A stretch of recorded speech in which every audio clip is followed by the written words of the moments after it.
श्री सरस्वती मैया की जय, श्री कृष्णचंद्र भगवान की जय। देखिए,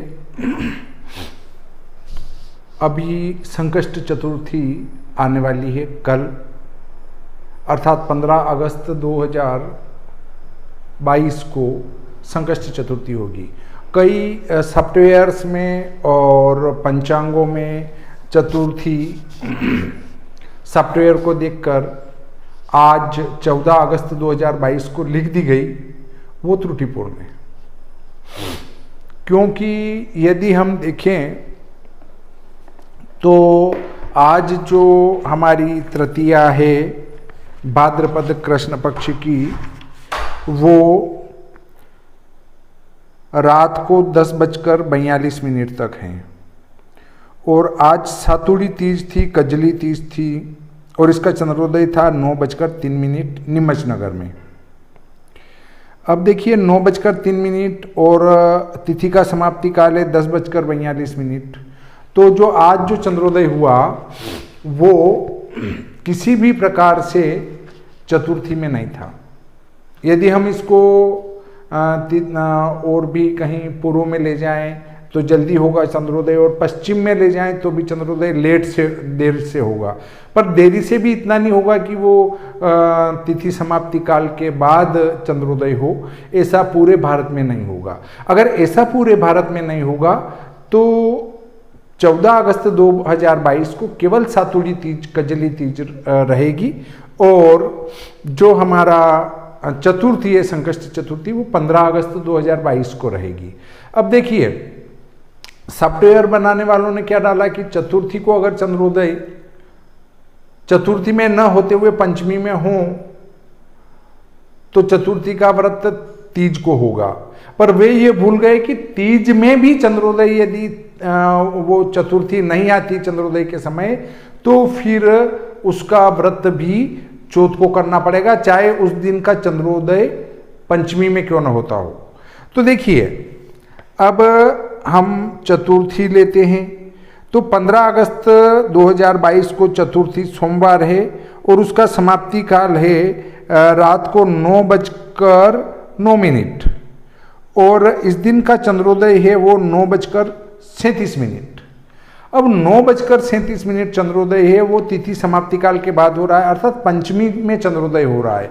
अब आप कहेंगे चतुर्थी का चंद्रोदय होना चाहिए। यहाँ सिद्धांत कहता है कि यदि प्रथम दिन, तृतीया वाले दिन यदि चंद्रोदय तीज में होता हो तो चतुर्थी का व्रत दूसरे दिन ही होगा, चाहे उस दिन चंद्रोदय पंचमी में क्यों ना हो जाए।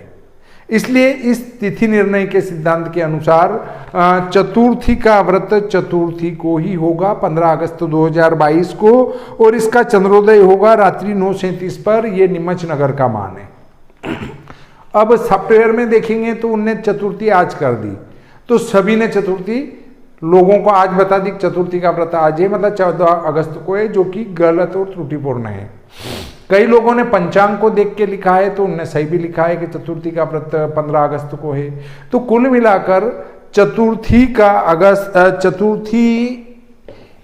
का निर्णय जब हम करते हैं तो चतुर्थी का व्रत आप स्पष्ट रूप से सोमवार 15 अगस्त 2022 को करें।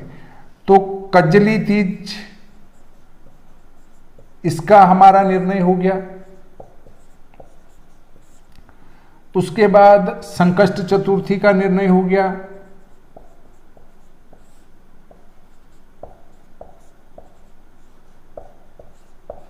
कि यह कब होगा इनका व्रत। उसके बाद अगला जो निर्णय करते हैं हम स्कंद षष्ठी। स्कंद षष्ठी, स्कंद षष्ठी, और दूसरा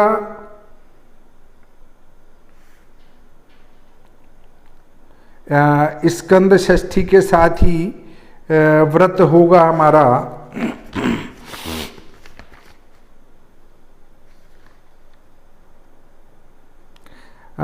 चंदन षष्ठी का।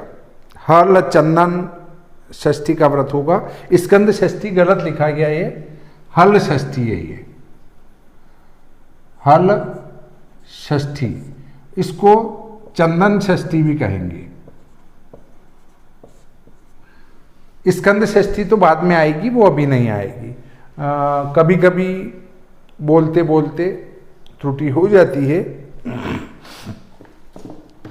तो देखिए, दिवोदासी का मत लेते हुए निर्णय सिंधुकार ने लिखा है कि इस तिथि को परा लेना चाहिए, परयुता लेना चाहिए।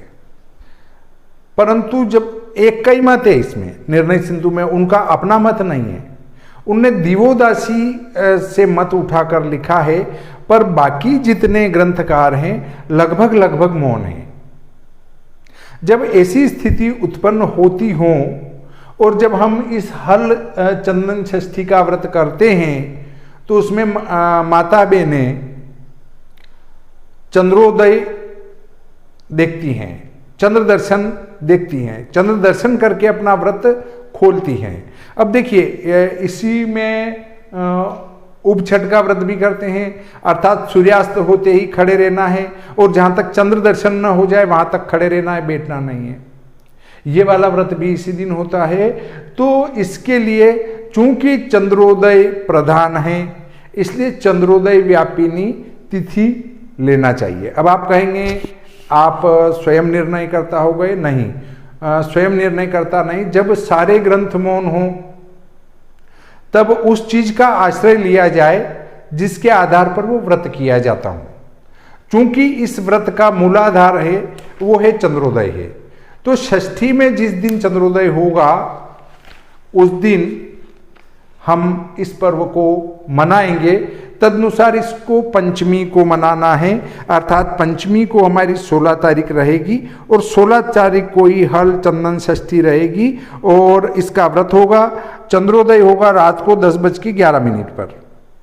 10:11 पर चंद्रोदय होगा तो वहाँ षष्ठी तिथि आ जाएगी। परंतु यदि दूसरे दिन षष्ठी को हम करें तो लगभग 11 बजे चंद्रोदय होगा, तब ऐसी स्थिति में वहाँ षष्ठी नहीं रहेगी, तो उसका व्रत नहीं कर सकते हैं। अब आप कहेंगे दिवोदासी ने कहा है तो क्या करें। देखिए, पुराण में भी, भविष्योत्तर पुराण में मैंने ढूंढा, ये व्रत का विधान नहीं पाया गया। इसी प्रकार धर्म सिंधु, निर्णय सिंधु में भी ये नहीं पाया गया। अब आप कहेंगे निर्णय सिंधु में है तो सही, निर्णय सिंधु में है, पर वो दिवोदासी का मत लेके उनने वहां लिख दिया कि भाई दिवोदासी ने ऐसा कहा है, वो उनका अपना मत नहीं है। दिवोदासी एक विद्वान हुए हैं, उनने दिवोदासी पुस्तक लिखी थी और उसमें उनने ये लिखा था, परंतु अन्यत्र किसी भी ग्रंथ में लगभग मेरे पढ़ने में नहीं आया है। अगर किसी के पढ़ने में आया हो तो मुझे भी इसका मार्गदर्शन देने का कष्ट करे। चूंकि हम चंद्रोदय व्यापिनी मनाते हैं, इसलिए श्री भादव माता पंचांग में इस तिथि को पंचमी को व्रत लिखा गया है। ये श्री भादव माता पंचांग है और अन्य पंचांगों में भी चंद्रोदय व्यापिनी तिथि लिखी गई है। यदि किसी का कोई प्रश्न उठता है तो वो इस प्रकार से इसका उत्तर बनेगा। अब आते हैं कि श्री कृष्ण जन्माष्टमी कब मनावें। देखिए, आपको निकालना पड़ेगा निश्चित काल। जिस प्रकार अभिजीत वेला निकालते हैं उसी प्रकार रात्रि का 8वां मुहूर्त निश्चित काल कहलाता है। बहुत सारे कहते हैं रात्रि का अभिजीत, अब उनने शास्त्र पढ़ा ही नहीं है, रात्रि में अभिजीत होता ही नहीं है, रात्रि में निशित होता है।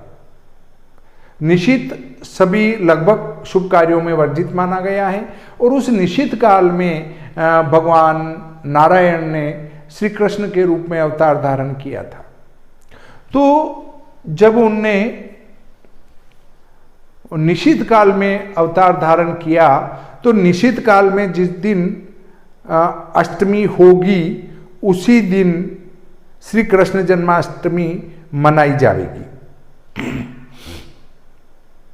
अब उसमें और भी निर्णय होते हैं, दोनों दिन हो निश्चित व्यापिनी, दोनों दिन निश्चित व्यापिनी ना हो, दोनों दिन अल्प हो, एक दिन रोहिणी हो, एक दिन रोहिणी ना हो, ऐसे बहुत सारे निर्णयों से गुजरना पड़ता है।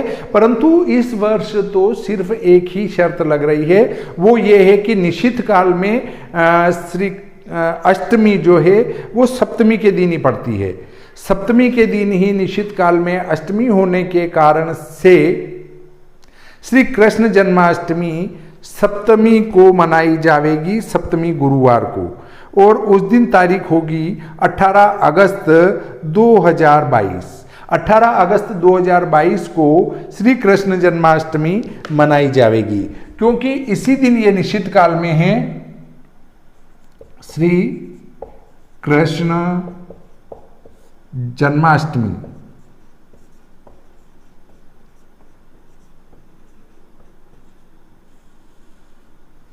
अब बहुत सारे कहेंगे देखिए फलाने नगर में तो उस दिन मना रहे हैं, फलाने मंदिर में उस दिन मना रहे हैं। आपको उससे कोई लेना देना नहीं है। मंदिर में मना रहे हैं वो शास्त्र नहीं है, वो शास्त्र के ज्ञाता नहीं है। मंदिर से हमको कोई लेना देना नहीं है कि मंदिर में कब मना रहे हैं। हमें किससे लेना देना है? हमें लेना देना है कि हमें कब मनानी है। हमें उसी दिन मनानी है जब वो शास्त्रोक्त रीति से आती हो। यदि हम इनको नहीं माने और वो मना रहे हैं उस दिन हम भी मनाएंगे, तो फिर शास्त्रों को मानना बंद कर दो, धर्म सिंधु निर्णय सिंधु के निर्णय को छोड़ दो, उसके बाद आगे चलें। धर्म सिंधु निर्णय सिंधु कोई ग्रंथ नहीं है, उनने तो अलग अलग के मत दिए। दिवोदासी ने ये कहा है, भविष्योत्तर ने ये कहा है, पुराण समुच्चय ने ये कहा है, हेमाद्री ने ये कहा है, तो काल माधवकार ने ये कहा है। वो उनके मतों का संग्रह है। पर जब उन मूल ग्रंथों को देखें तब हमें पता चलता है कि वास्तविक निर्णय क्या है। तो ये सारे निर्णय पुराणों से लिए गए हैं। अगर हम इनको नहीं मानते हैं तो पुराणों को मानना छोड़ दो। पुराणों को मानना छोड़ दो तो व्रत पर्व पुराणों में ही लिखे हैं, बाकी कहीं नहीं लिखे हैं, तो इन व्रत पर्वों को भी छोड़ दो। और यदि हमें मनाना है तो जहां से आया उसको मानना पड़ेगा, पुराण को मानना पड़ेगा। और पुराण को मानते हैं तो पुराण में निश्चित वेला में उनका जन्म बताया है। तो निश्चित काल में जिस दिन अष्टमी पड़ती हो उसी दिन जो है श्री कृष्ण भगवान की जन्माष्टमी मनाना चाहिए। अब आप कहेंगे दो दो त्योहार हो गए, तो अब उसमें हमारा कोई दोष नहीं है। वो जो दूसरे दिन मना रहे हैं उनसे आप कह सकते हैं कि देखिए अग्नि बंद हो चुकी है और फिर हम उस राख में घी डालेंगे तो उससे कोई फर्क नहीं पड़ना है। इसी प्रकार सांप जा चुका है, फिर उसकी लकीर को पीटने से सांप नहीं मर जाएगा। भगवान कृष्ण का जन्म जिस समय हुआ उस तिथि को उस समय नहीं मानेंगे और हम मर्जी में पड़े उस दिन मानेंगे, तो उससे शास्त्र का कोई लेना देना नहीं है। उससे जो फायदा होने वाला है वो आपको नहीं होगा। आजकल तो जो जब चाहे तब मना रहा है। अगर किसी को सही रास्ता बता दो तो कूटने तक की धमकी दे देते। ऐसा ही वाकया हुआ है कि पंडित जी, हमने एक पंडित ने मेरे लिख के दिया था कि जाति में विवाह होगा और नहीं हुआ। मैं उसको इतना मारता कि वो गांव की गलियों में लुढ़कता फिरता, पर पिताजी ने रोक दिया। ऐसे वाकये भी सुनने में आए हैं। तो ब्राह्मणों को अब सावधान हो जाना चाहिए और ये पूजा पाठ के चक्कर में पड़ने की बजाय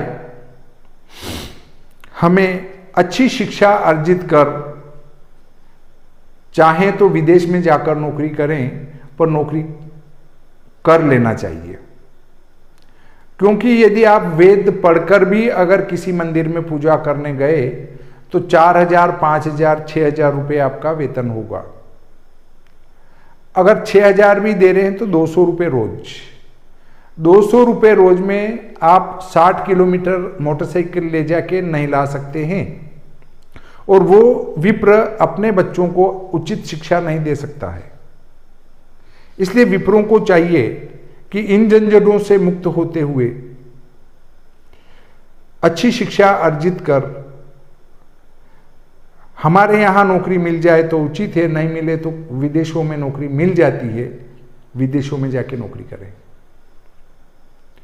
पर प्रथम हमारा फर्ज है, हमारा देश सर्वोपरि है।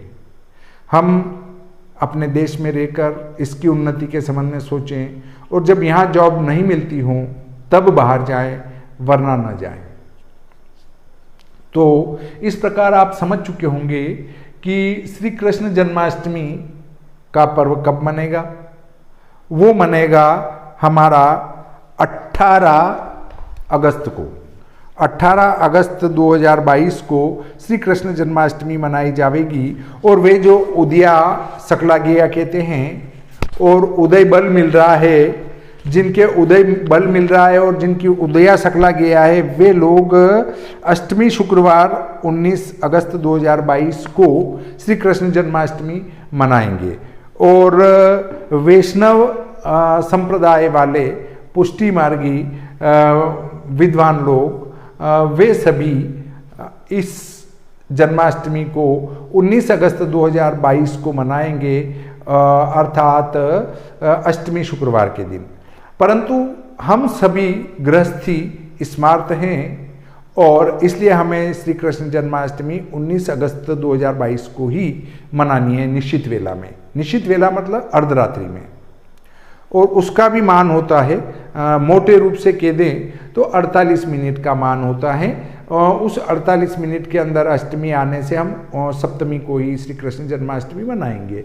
बोलिए श्री कृष्णचंद्र भगवान की जय, श्री सरस्वती मैया की जय।